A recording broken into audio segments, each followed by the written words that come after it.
So yun, good evening. Ito yung setup natin sa sobrang tahimik na unit. Kahit na islag mo to sa 900 plus,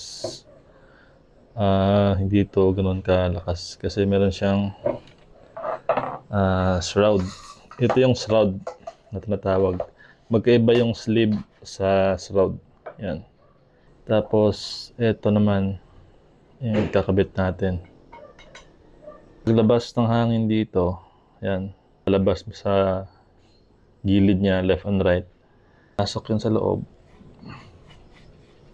Nasa loob yung butas niyan. Tapos, yung sobra na hangin, dito lalabas.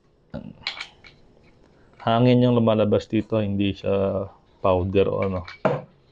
Kasi ano lang to, airgun lang to. Yan, sobrang tahimik niyan. Yun lang.